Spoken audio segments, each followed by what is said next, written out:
Meron tayong biniling magazine para sa everyday carry nating Glock 43X. Ito yung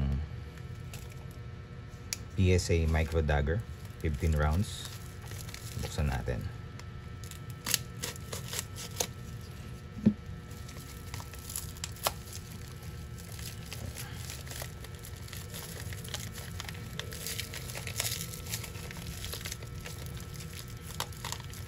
So ganito lang yung packaging niya.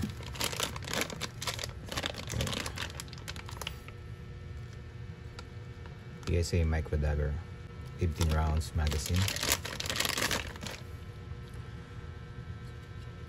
So Gen 3 na siya.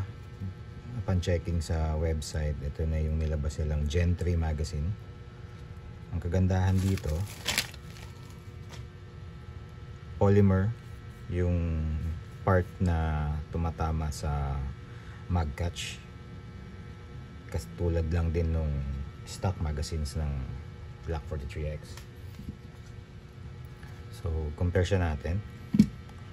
So yan, ito yung OEM polymer,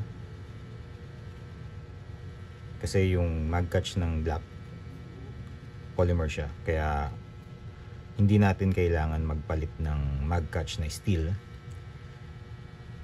Kasi ang tendency, pagka steel yung magazine tapos polymer yung mag catch, pwedeng masira yung mag catch. Kung papalitan naman natin ng steel, kagaya nung may nabibiling Shield Arms na magazine, all steel siya, kailangan din palitan yung mag catch ng Glock 43X ng steel. Hindi naman natin magagamit ng maayos yung OEM, kasi ito naman yung sisirain niya, yung polymer na naglalak dito. So para sa akin, mas okay gamitin itong PSA Micro Dagger.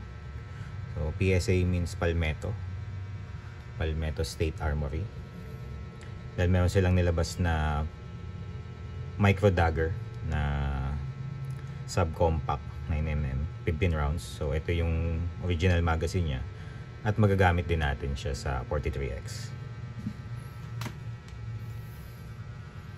So safety check muna tayo. Clear, chamber is clear. So ito yung OEM, mag catch nya, mag release nya is polymer. Ito naman yung PSA. So pasok siya.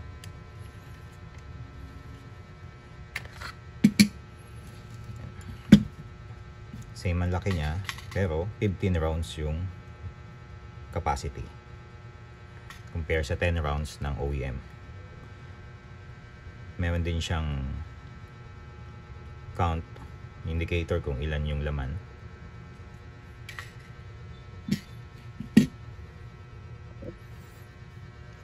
Testingin natin siya sa dummy round. Tabi muna natin to. So sa OEM,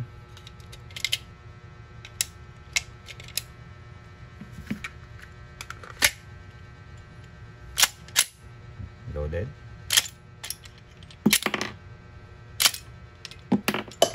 Naglalak naman siya.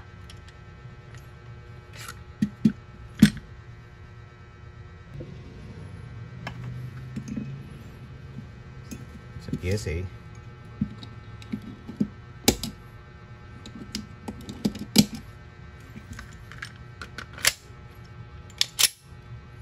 loaded.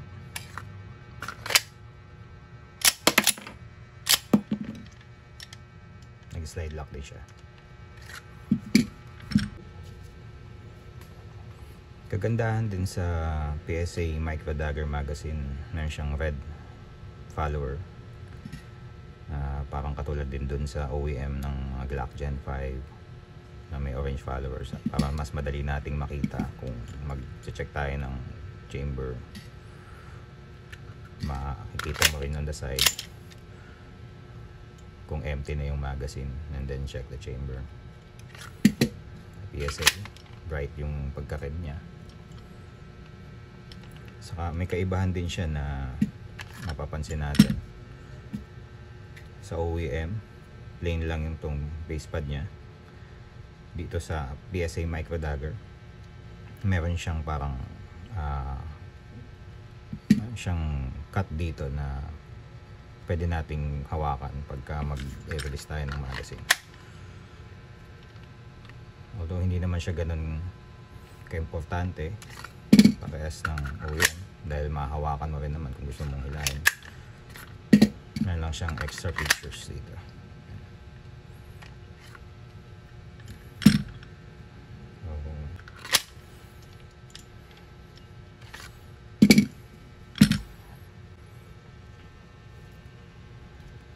Loadan natin siya ng live ammo, pero for safety i-clear natin yung table natin, hindi natin pagsasamahin yung live ammo with magazine and the FA. I-set aside natin yung FA.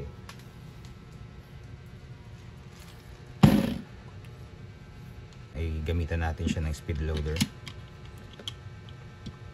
sabay natin siyang bababa.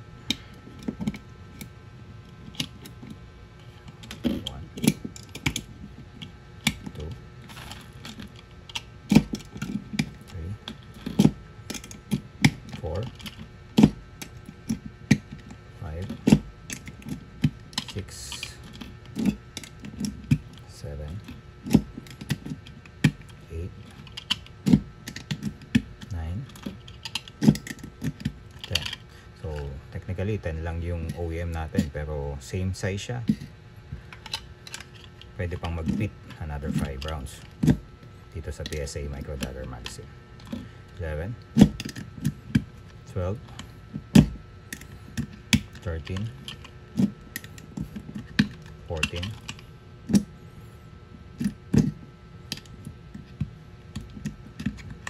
yeah, 15 rounds. So para sa akin, it feels solid naman. Ganda rin yung features niya na meron siyang round count 15. Same din naman dun sa OEM natin. Testingin natin siya sa range kung may puputok natin ng walang malfunction. Hopefully okay siya. Mas maganda siyang gamitin for our everyday carry gun.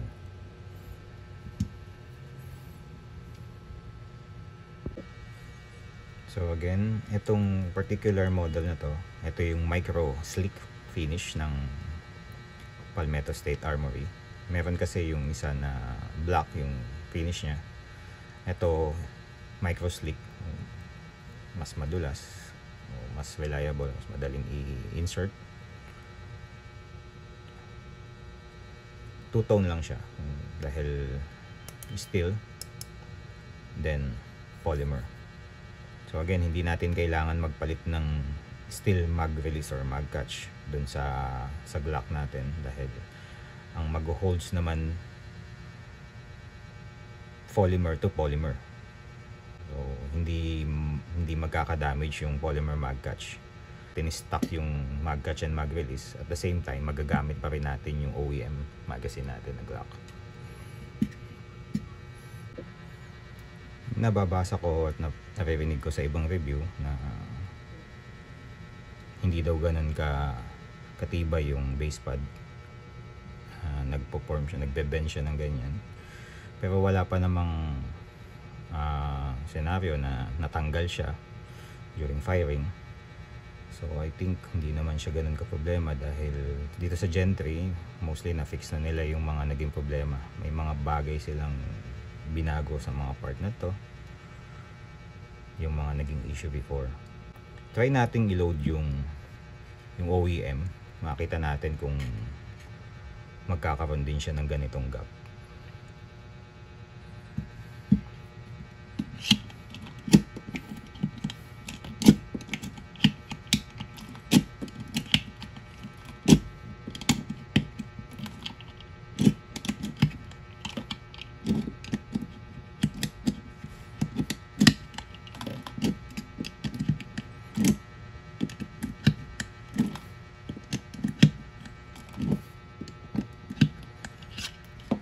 yung feel na paglo-load niya, syempre habang napupuno mas humihirap. Same lang naman siya kahit sa OEM at dito sa aftermarket na 15 rounds magazine.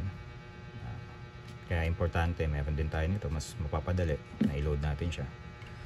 So as comparison, meron nga nagkakaroon ng gap dito at nakikita natin siya na nag-bend siya.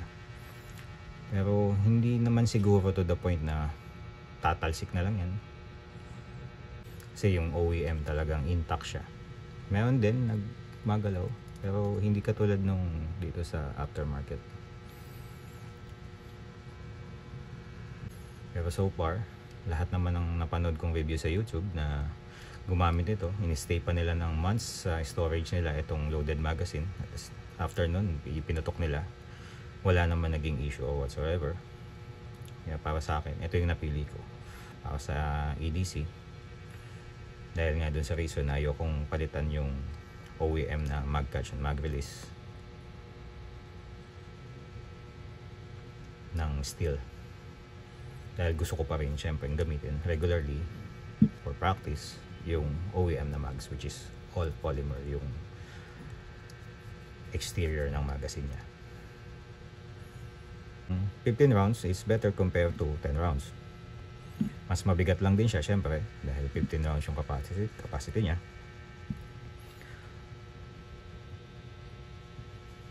Pero advantage na malaki na mas higher yung capacity na dala natin. Yung isang magazine ko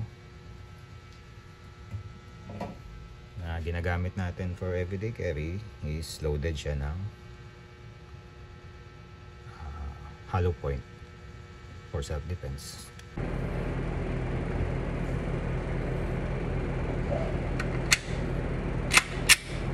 Firing! Ready!